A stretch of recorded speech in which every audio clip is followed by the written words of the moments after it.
My name is Scarlett. I'm 28, and I thought I knew my family until the day my sister Madison demanded half of our late mother's inheritance to fund her extravagant Napa Valley wedding. What started as a seemingly innocent family dinner turned into the moment that shattered everything I believed about blood loyalty and unconditional love. The betrayal cut deeper than any stranger's knife ever could, and the aftermath would reveal secrets that had been festering for years, ultimately destroying the picture-perfect family image we'd all worked so hard to maintain. Hey everyone, before we dive into this wild family drama that literally changed my entire life, drop a comment and let me know where you're watching from. If you've ever dealt with entitled family members or inheritance drama, this story is going to hit different. Make sure to hit that like button and subscribe because this revenge tale has more twists than a Napa Valley vineyard, and trust me, you won't want to miss how karma finally catches up to some people. 3 months after Mom's funeral, I was still processing the grief when Madison called an emergency family meeting. She'd always been the golden child, blonde, bubbly, and somehow convinced that the world owed her everything on a silver platter. At 32, she was marrying Trevor, a tech bro whose personality was as bland as unseasoned chicken but whose bank account apparently made up for his lack of charisma.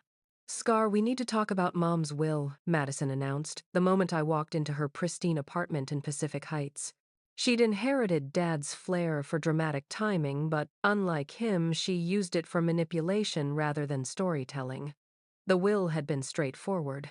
Mom left me the family home in Berkeley, a modest 3-bedroom craftsman she'd bought with Dad in the 80s, and Madison got Mom's investment portfolio worth roughly the same amount. It seemed fair, especially since I'd been the one caring for Mom during her battle with cancer, while Madison was too busy with her social media influencer career to visit more than once a month. What about it? I asked, already sensing trouble in the way she was fidgeting with her engagement ring, a rock so big it probably had its own gravitational pull. Trevor and I want to have our wedding at Auberge du Soleil in Napa, she said, as if this explained everything. It's going to cost $75,000, and my inheritance won't cover it, and the down payment for our Marin County house. I stared at her, waiting for the punchline that never came. Madison, that's your choice. Mom left us both equal inheritances. Just because you want to blow yours on one party doesn't mean... It's not just a party, she snapped, her Instagram perfect composure cracking. It's the most important day of my life. Mom would have wanted me to have the perfect wedding. Mom wanted you to be financially secure, I countered. That's why she spent years building that portfolio instead of spoiling herself. Madison's eyes narrowed, and I saw a coldness there I'd never noticed before. You got the house, Scarlett? That's not fair. You should sell it and give me half the proceeds. We're sisters, we should share everything equally. The audacity hit me like a physical blow. The house where I'd spent countless nights holding Mom's hand during chemo treatments, where I'd cleaned up her medications and cooked meals she could barely keep down, where I'd been living rent-free for the past 2 years specifically, so I could be her primary caregiver. Madison, I got the house because I earned it. I put my life on hold to take care of Mom while you were traveling to Cabo for sponsored content. That was your choice, she shot back. I had a career to think about. My followers depend on me, I almost laughed at the absurdity. Her career consisted of posting pictures of overpriced smoothie bowls and promoting teeth-whitening products to her 60,000 followers, most of whom were probably bots anyway. The will is final, Madison. Mom knew what she was doing. Actually, Trevor chimed in for the first time, adjusting his wire-rimmed glasses. We've consulted with a lawyer. In California, there are grounds to contest a will if there's evidence of undue influence or if the distribution isn't equitable. My blood ran cold. Are you threatening to sue me? Madison's fake sympathy face slid into place like a mask. We don't want it to come to that, Scar. But if you won't be reasonable, we'll have to explore our legal options. I mean, you did have a lot of alone time with Mom at the end. Who knows what you might have said to influence her decisions? The implication hung in the air like poison gas. She was suggesting I'd manipulated our dying mother for personal gain. The same mother who'd raised us both, who'd sacrificed to give us opportunities, who'd trusted Madison with a substantial inheritance despite knowing about her shopping addiction and financial irresponsibility. "Get out," I whispered, my voice shaking with rage. "Scarlett, don't be dramatic. Get out!" I screamed, standing so abruptly that my chair toppled backward. "Get out of my sight before I do something we'll both regret." Madison huffed and grabbed her designer purse. "You have 48 hours to think about this, Scar. We can do this the easy way or the hard way, but we're getting married at Auberge du Soleil with or without your cooperation." As they left, Trevor had the nerve to call over his shoulder. "This doesn't have to destroy our family dynamic, Scarlett. We're just asking you to be fair." Fair. The word echoed in my empty apartment long after they were gone. What was fair about 2 years of sleepless nights while Madison posted sunset yoga photos? What was fair about watching Mom worry that Madison was too busy to visit while she was dying? What was fair about being threatened with litigation because I wouldn't fund someone else's fairy tale wedding? That night I sat in Mom's favorite chair, the worn leather recliner where she'd spent her final months, and made a decision. If Madison wanted to play hardball, I'd give her a game she'd never forget. But first I needed to understand exactly what I was dealing with. I pulled out my laptop and started researching Trevor's background, Madison's finances, and most importantly, the legal grounds they claimed to have for contesting the will. What I found in those late-night Google searches would change everything. Because sometimes, when family shows you who they really are, the best response isn't forgiveness, it's strategic warfare. Sleep became a foreign concept as I dove headfirst into detective work that would make Nancy Drew proud. If Madison and Trevor thought they could intimidate me with legal threats, they clearly underestimated how stubborn a Berkeley art history graduate could be when properly motivated. I'd written my thesis on provenance research, tracking the ownership history of stolen artwork, so investigating people wasn't exactly outside my wheelhouse. I started with Trevor, partly because something about his smug confidence had rubbed me the wrong way, and partly because Madison had always been terrible at vetting the men in her life. A simple LinkedIn search revealed he worked at a mid-tier tech startup called Synergy Flow, one of those companies that claimed to revolutionize workplace productivity, but probably just made another project management app nobody asked for. His social media presence was carefully curated. Lots of hiking photos, wine tastings, and inspirational quotes about disrupting industries.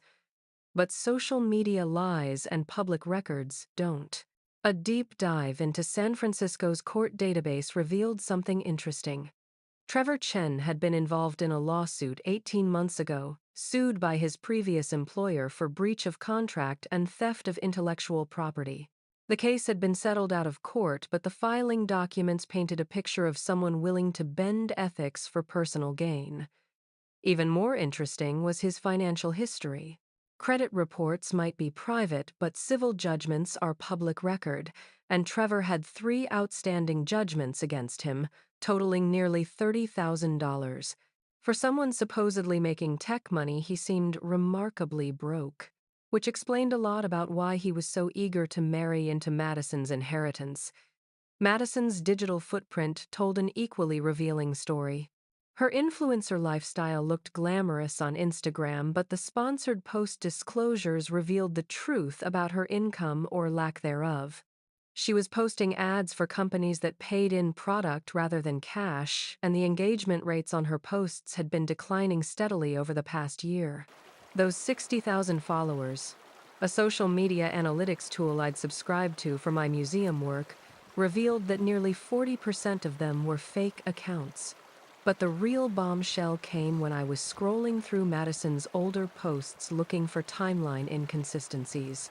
Buried in her stories from 8 months ago was a video of her and Trevor at what looked like a very expensive dinner celebrating something she described as amazing news about our future. The date stamp was just 2 weeks after Mom's cancer diagnosis became terminal. They'd been planning this wedding and counting on inheritance money while Mom was literally dying. The timeline made me physically sick, but it also gave me ammunition. I called my college roommate Jenny, who'd become a paralegal at a San Francisco law firm specializing in estate litigation. Over coffee at our old Berkeley hangout, I laid out the situation. They don't have a case, Jenny said after reviewing the will and my documentation of Mom's mental state during her final months. Your mom was sharp right up to the end. She had independent legal counsel when she drafted the will, and there's clear documentation of why the assets were distributed the way they were.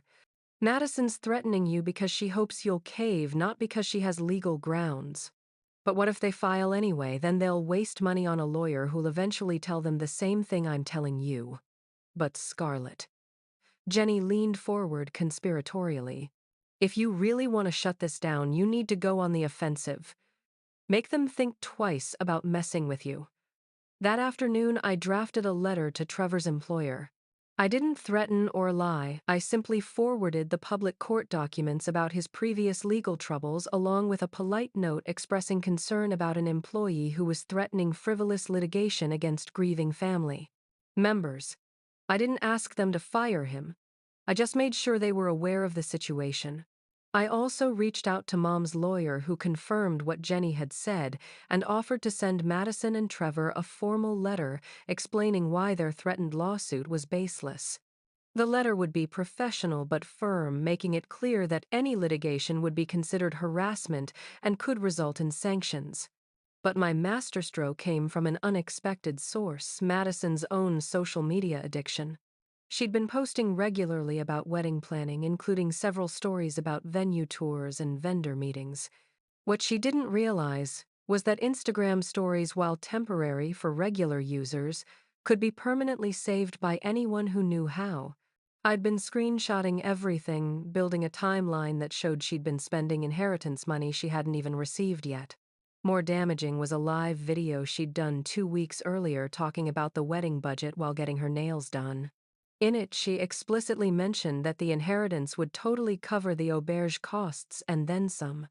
She'd essentially created video evidence that she'd been counting on Mom's money before it was even legally hers, which could potentially be used to argue that she was the one exercising undue influence by pressuring a sick woman about future financial arrangements. The cherry on top came from Mom's medical records, which I had access to as her former caregiver. In her oncologist's notes from 3 months before she died, there was a mention of Madison visiting and asking detailed questions about the timeline for Mom's decline and what happens to her affairs. The doctor had noted Mom's distress about Madison's focus on practical matters rather than emotional support during what Mom hoped would be quality time together. Armed with this information, I felt the balance of power shifting. Madison thought she could bully me into submission because she'd always been the favored child, the one who got what she wanted through charm and manipulation. But she'd forgotten that I'd inherited more than just a house from Mom. I'd inherited her steel spine and her refusal to be pushed around by entitled people.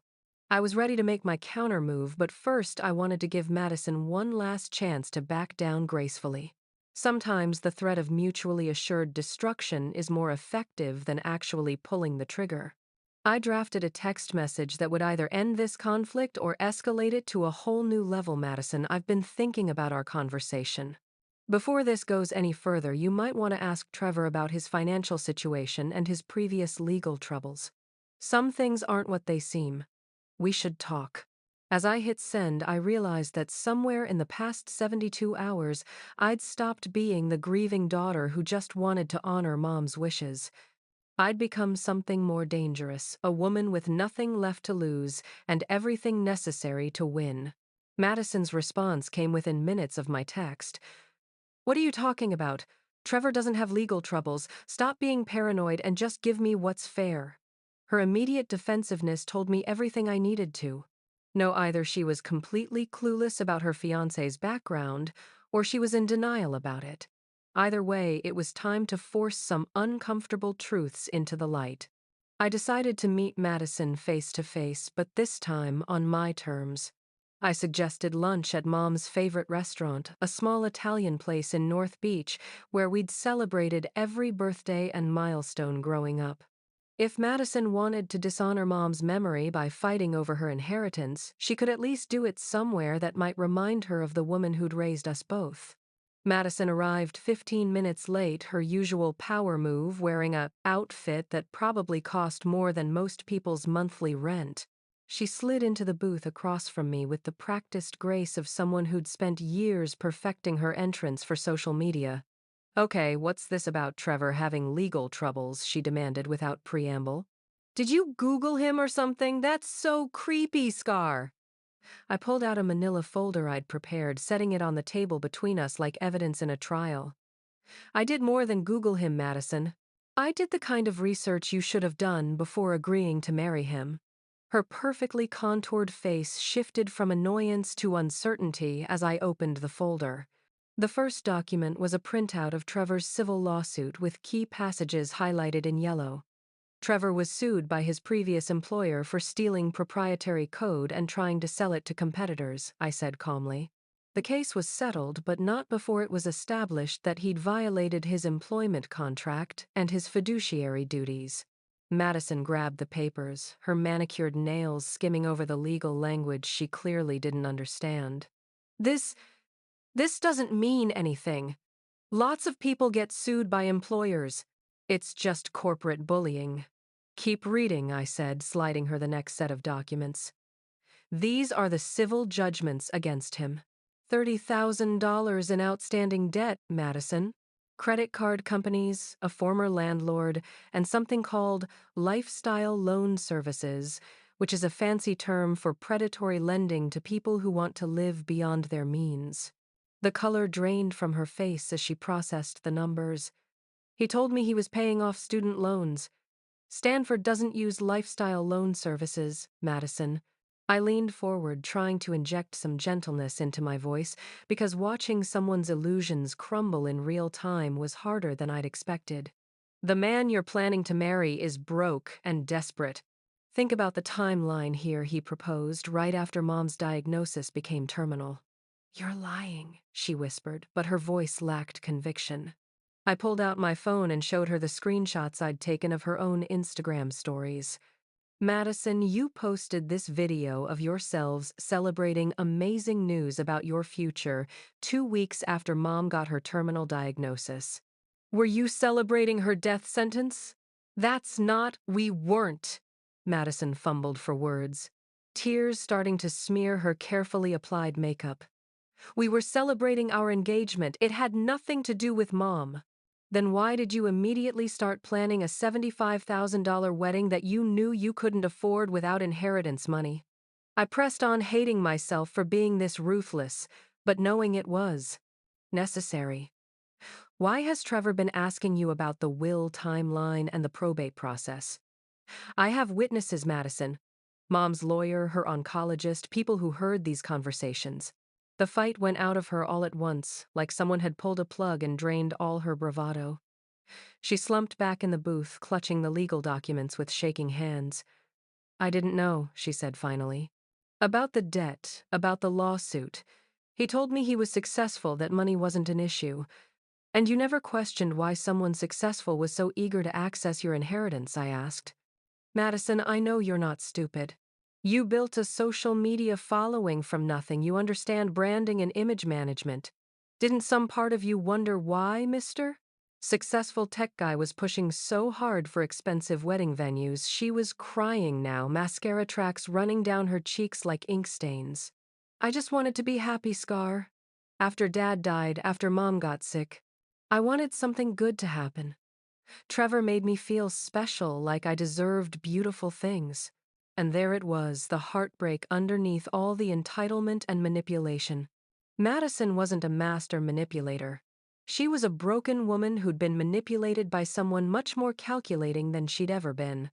But understanding her pain didn't erase what she'd put me through, or excuse the threats and accusations she'd thrown at me while I was still grieving our mother.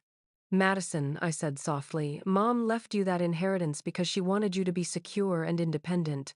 She was worried about your spending habits, but she trusted that you'd figure it out. If you blow it all on one wedding to a man who's using you for your money, what do you think Mom would say?" Fresh sobs shook her shoulders. She'd be so disappointed in me. Oh God, Scarlett, what am I going to do? The venue requires a deposit next week. I've already put down payments on the dress, the photographer. I've been posting about it for months. Everyone's expecting this perfect wedding. I felt the familiar tug of wanting to fix my sister's problems, the same instinct that had made me Mom's caregiver while Madison lived her Instagram life.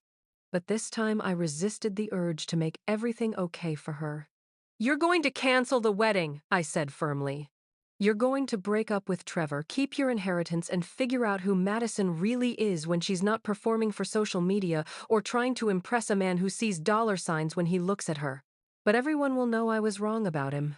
My followers, my friends, the embarrassment. "Your embarrassment is not more important than your financial security," I said, channeling every ounce of Mom's no-nonsense energy. "And anyone who judges you for choosing self-respect over a pretty lie isn't worth impressing anyway." Madison nodded, miserably, still clutching the evidence of Trevor's deception. "What about the lawsuit he said we could force you to share?" "There is no lawsuit, Madison. Any lawyer worth their degree would laugh him out of their office. He was counting on intimidating me into giving up what's mine because he's desperate." I reached across the table and took her hand. "But if you go home and confront him with this information, be prepared for him to get angry. Men like Trevor don't like being exposed." As we left the restaurant, Madison looked smaller, somehow like she'd shed the artificial confidence that had been propping her up. It was painful to watch, but necessary. Sometimes love means letting someone face the consequences of their choices, especially when they're family. I drove home knowing that the hardest part was still coming. Madison might have seen the truth about Trevor, but that didn't mean she'd have the strength to act on it. And Trevor, once he realized his meal ticket was slipping away, would likely escalate things in ways none of us could predict. But for the first time since this whole mess started, I felt like I was fighting for something worthwhile, not just my inheritance, but my sister's future and my mother's true wishes. Mom had always said that sometimes the most loving thing you can do for someone is refuse to enable their worst impulses. It was time to find out just how far I was willing to go to honor that wisdom. 3 days after our lunch, Madison called me at 2 in the morning, sobbing so hard I could barely understand her words. "He's gone, Scarlett. Trevor's gone."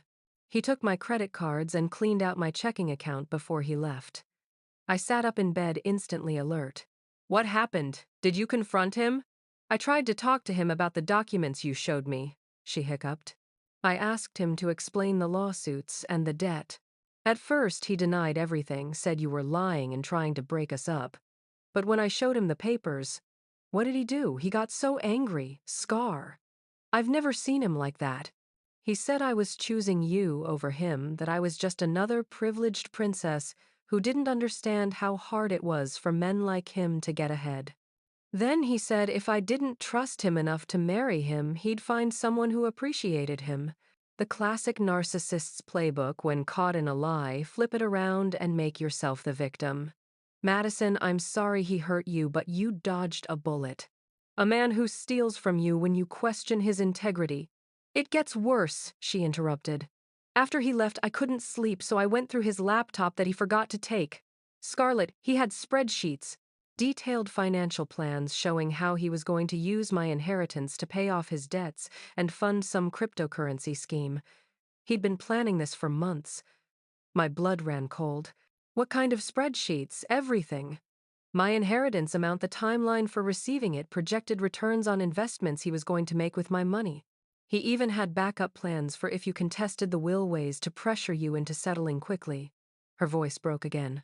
"There was a folder called Madison Management, like I was some kind of business project. The calculated cruelty of it took my breath away. This wasn't just opportunistic greed. It was predatory planning on a sophisticated level. Trevor had targeted Madison specifically because she was vulnerable after Mom's death, had family money coming, and a public social media presence that would make her reluctant to admit she'd been fooled. Madison, we need to call the police. Taking your credit cards and emptying your accounts is theft." He left a note saying I gave him permission to use them for wedding expenses, and technically, I did give him my PIN numbers and credit card information. I don't think the police will see it as theft. Smart and calculating indeed. Trevor had covered his legal bases while maximizing the financial damage. But he'd made one crucial mistake. He'd underestimated how far I was willing to go to protect my family, even when that family had recently threatened to sue me. How much did he take? $8,000 from checking, and he maxed out 2 credit cards for another $12,000. Plus, he'd already been using my cards for months without telling me. The credit card statements show charges I never made, restaurants I never went to, purchases from stores I've never shopped at. $20,000. It was a devastating blow, but not enough to ruin Madison completely if she was smart about recovery. More importantly, it was enough to constitute felony theft in California if we could prove intent. Madison, I need you to document everything. Screenshots of those spreadsheets, copies of all the financial records, pictures of the note he left. We're going to destroy him. What do you mean, I mean? Trevor Chen picked the wrong family to mess with. I was already getting dressed, adrenaline coursing through my veins. Pack up his laptop and anything else he left behind. I'm coming over, and we're going to make sure he never does this to anyone else. When I arrived at Madison's apartment, I found her surrounded by printed emails, bank statements, and screenshots. She looked terrible, puffy-eyed and exhausted, but there was something different in her posture. The fake Instagram confidence was gone, replaced by genuine anger and determination. "Look at this," she said, showing me Trevor's laptop screen. He was corresponding with other women on dating apps. Multiple conversations with women he described as financially promising. He wasn't just planning to con me, he was running multiple potential cons at the same time. The evidence was overwhelming. Trevor hadn't just stolen from Madison. He'd been orchestrating a systematic campaign to defraud multiple women using the same playbook each time. Find someone vulnerable, love bomb them, gain access to their finances, then disappear when confronted. I spent the next 6 hours helping Madison organize everything into a comprehensive package that told the complete story. Bank records showing the unauthorized charges, screenshots of the financial planning documents, evidence of the parallel relationships with other women, even the social media posts where Trevor had claimed to be successful while secretly drowning in debt. But the piece de resistance came when Madison remembered something Trevor had said during one of their early dates about learning from past mistakes in relationships.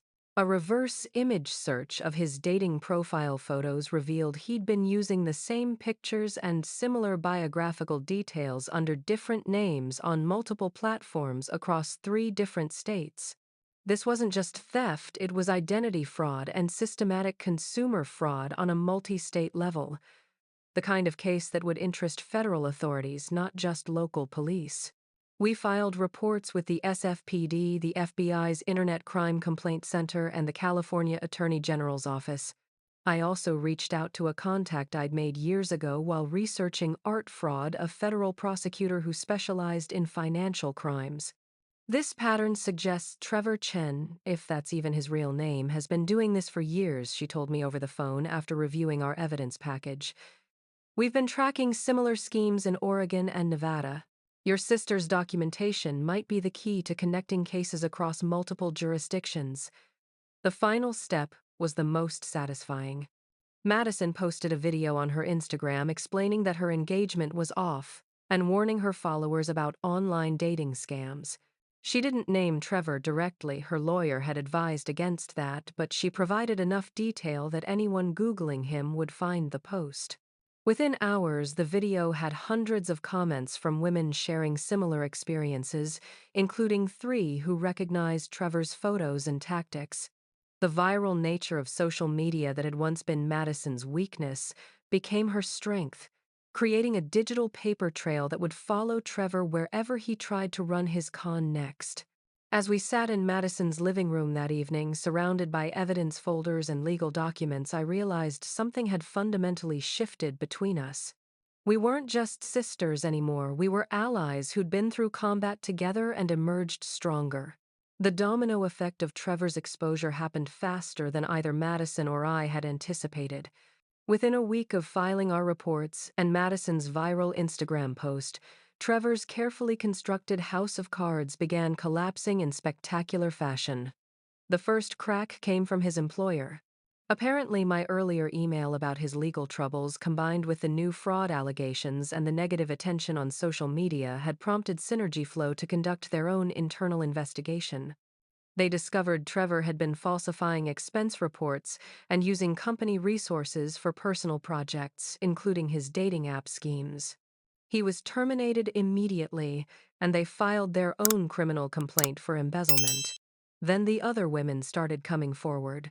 Madison's Instagram video had created an avalanche of similar stories, and social media detectives had connected Trevor to at least 6 other women across 4 states who'd experienced variations of the same con. Each woman had a similar story: whirlwind romance, early talk of marriage requests for financial help or access, then disappearance when questioned. The most heartbreaking case was Sarah, a widow from Portland who'd lost her husband in a car accident and inherited his life insurance payout. Trevor, going by Thomas Chen in her case, had convinced her to loan him $15,000 for what he claimed was a temporary business investment. When she tried to contact him after Madison's post went viral, she discovered the phone number was disconnected and the business address was fake. But the most shocking revelation came when federal investigators revealed Trevor's real identity. Trevor Chen was actually Tyler Kowalski from Ohio, who'd been running romance scams under various aliases for 3 years. The sophisticated financial planning Madison had discovered wasn't just evidence of his current con, it was his business model refined through dozens of previous victims. Madison threw herself into helping the investigation with the same intensity she'd once applied to building her Instagram following. She created a private Facebook group for Tyler's victims, coordinated with law enforcement across multiple states, and even started a blog documenting the warning signs of romance fraud. Watching her channel her pain into protecting other people was like seeing her grow up in fast forward. "I keep thinking about what would have happened if I'd married him," she told me one evening as we reviewed the latest evidence for the prosecutors. "He would have had legal access to everything. The house you inherited, my investment accounts, even Mom's jewelry. He was planning to take it all." The investigation revealed just how close she'd come to financial ruin. Tyler's spreadsheets included detailed plans for convincing Madison to take out loans against her inheritance, liquidate her investment portfolio for better opportunities, and even mortgage the family home to fund his cryptocurrency. Schemes. The wedding would have been just the beginning. By the time she realized what was happening, she would have been hundreds of thousands of dollars in debt. Meanwhile, the legal machinery ground forward with satisfying efficiency. Tyler was arrested in Las Vegas, apparently running the same con on a casino hostess he'd met online. Federal prosecutors filed charges in 3 states, and the Nevada arrest included additional charges for identity theft and wire fraud. The media attention was intense, but ultimately positive. Madison's transformation from victim to advocate made her story compelling to journalists, and she handled the interviews with a poise and authenticity that her old influencer persona had never possessed. She'd gained more genuine followers in 2 weeks of sharing her real story than she'd gained in years of posting sponsored content. But success came with unexpected challenges. Madison struggled with the public nature of her humiliation even as she used it to help others. There were cruel comments from internet trolls, invasive questions from reporters, and the constant reminder that her judgment had been so catastrophically wrong. "I feel like such an idiot," she confessed one night over takeout Chinese food in her apartment. "All those red flags I ignored." The way he always steered conversations away from his family, how he never wanted to split checks but also never seemed to have his wallet when it was his turn to pay, the fact that he was always vague about his work projects. "You weren't an idiot," I said firmly. "You were grieving and vulnerable, and he was a professional predator who targeted you specifically because of your circumstances. That doesn't make you stupid, it makes him evil." The hardest part was dealing with our extended family's reactions. Some relatives were supportive, but others seemed to blame Madison for bringing drama into the family. A few even suggested she was exaggerating Tyler's crimes for attention, which sent her into spirals of self-doubt that broke my heart to watch. "Maybe they're right," she said after a particularly harsh phone call from our aunt. "Maybe I'm just a drama queen who can't admit she made a mistake." "Madison, look at me," I said, grabbing her shoulders. 15 women across 4 states can't all be drama queens. The FBI doesn't waste resources on attention-seeking. You exposed a criminal who was systematically destroying lives. That takes courage, not narcissism. Slowly, she began to believe it.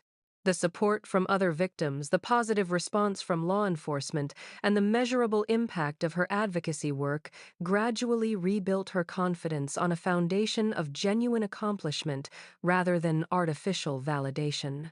The financial recovery was slower but steady. Madison worked with a credit counselor to address the debt Tyler had accumulated in her name, and several of the fraudulent charges were successfully disputed. Her inheritance, carefully invested with the help of a reputable financial advisor, remained largely intact despite Tyler's attempts to access it. But perhaps the most significant change was in our relationship. The crisis had stripped away years of sibling rivalry, social media pretense, and family role-playing. We weren't the golden child and the responsible child anymore. We were just 2 women who'd fought together and won. "I owe you an apology," Madison said one evening as we sat in Mom's old chair going through photo albums. "For the lawsuit threats, for accusing you of manipulating Mom for everything. I was so desperate to believe in Tyler that I was willing to hurt you to protect that fantasy." "You don't owe me anything," I replied. "We're family. Real family, not the Instagram version." As Tyler's trial date approached, I realized that what had started as a fight over inheritance had become something much more valuable: the restoration of the sister relationship Mom had always wanted us to have. Sometimes the best revenge isn't destruction, it's building something better from the ruins. 8 months later, Tyler Kowalski was sentenced to 5 years in federal prison and ordered to pay restitution to his victims. The courtroom was packed with women he'd defrauded, and Madison delivered a victim impact statement that left everyone in tears, including the judge. "Your Honor, Tyler Kowalski didn't just steal money from me," she said, her voice steady despite her tears. "He stole my trust in my own judgment, my faith in love, and my sense of safety in the world. But what he couldn't steal was my family's support and my determination to ensure he never hurts anyone else." The sentence was longer than expected, partly because Tyler showed no remorse and partly because the scope of his crimes kept expanding as more victims came forward. By the final count, he'd defrauded 23 women of more than $300,000 over 4 years. Madison and I attended every day of the trial, along with several other victims who'd become our chosen family through shared trauma and recovery. Watching Tyler in his orange jumpsuit, looking small and ordinary without his expensive clothes and fake confidence, was deeply satisfying. The man who'd seemed so charming and powerful had been revealed as what he truly was: a coward who preyed on women's vulnerability. But the real victory wasn't Tyler's imprisonment, it was who Madison had become through the process. She'd started a nonprofit called Love Scam Recovery that provided resources and support groups for romance fraud victims. Her blog had evolved into a comprehensive educational platform, with guest posts from FBI agents, financial advisors, and psychologists. She'd testified before a congressional subcommittee about the need for stronger protections against online fraud. "You know what's funny," Madison said as we left the courthouse after the sentencing. "I have more genuine followers now than I ever did posting about smoothie bowls. Turns out people connect more with authentic pain than artificial perfection." Her social media presence had completely transformed. Instead of sponsored posts and lifestyle content, she shared resources for fraud victims, celebrated small victories in her recovery journey, and advocated for legislative changes to protect online daters. The engagement was different too: real conversations instead of generic compliments, meaningful connections instead of superficial likes. Our relationship had also undergone a fundamental transformation. We talked almost daily now, not about surface-level family obligations, but about real hopes and fears. Madison had moved into a smaller apartment to save money and pay down the debt from Tyler's fraud, and I'd helped her furnish it with pieces from Mom's house that had been sitting in storage. "I think Mom would be proud of us," Madison said one evening as we hung Mom's favorite painting in her new living room. Not the Instagram version of proud, but actually proud. She was right. Mom had always worried that Madison's focus on external validation was keeping her from developing genuine self-worth. Ironically, having everything stripped away, the fake relationship, the financial security, the social media facade had forced Madison to discover who she really was underneath all the performance. The inheritance that had once been a source of conflict had become a tool for positive change. Madison used part of hers to fund her nonprofit and invest in legitimate financial planning. I'd converted Mom's house into a small emergency shelter for women escaping financial abuse, working with local domestic violence organizations to provide temporary housing and resources. "Your mother would have loved this," said Detective Rivera, the officer who'd initially taken our report about Tyler. She was touring the shelter during its official opening, impressed by how we'd transformed the space while preserving its warmth and character. She raised two daughters who know how to turn pain into purpose. The shelter felt like the right way to honor Mom's memory. She'd always believed in using whatever resources you had to help people who needed it more than you did.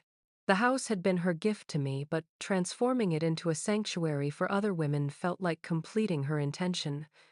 Madison's recovery hadn't been linear or easy. There were setbacks, days when she questioned everything about herself, moments when the shame of being deceived felt overwhelming.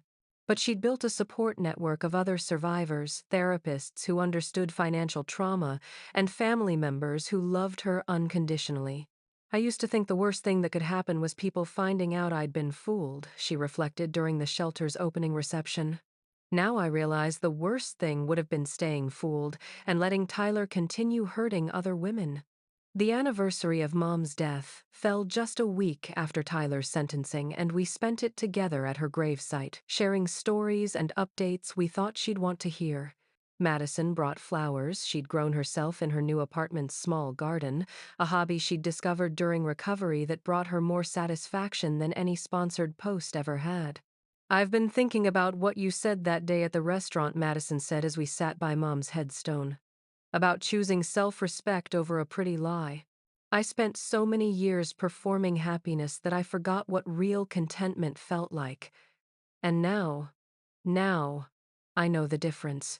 Real happiness isn't photogenic, but it's sustainable." As we drove home from the cemetery, Madison's phone buzzed with notifications from her advocacy work. Women thanking her for sharing her story, law enforcement officers requesting her input on cases, reporters wanting to interview her. About new fraud prevention legislation. "You know what's crazy?" she said, scrolling through the messages. "I have actual influence now.